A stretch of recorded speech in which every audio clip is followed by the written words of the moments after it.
ইয়া শয়তান খাওয়াল গন্ধম তোমরা রেখো গো স্মরণে একদিন হবে যে মরণ চক্রান্ত করিয়া শয়তান খাওয়াল গন্ধম তোমরা রেখো গো স্মরণে একদিন হবে যে মরণ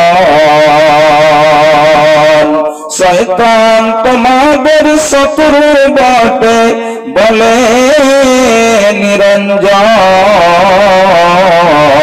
তোমরা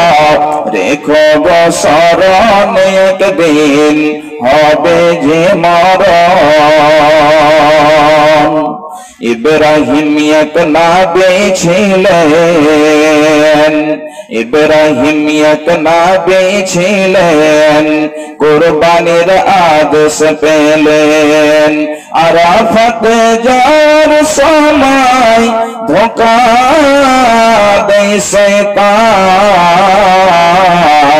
তোমরা রেখো গো স্মরণে একদিন হবে যে মরণ আরাফাতে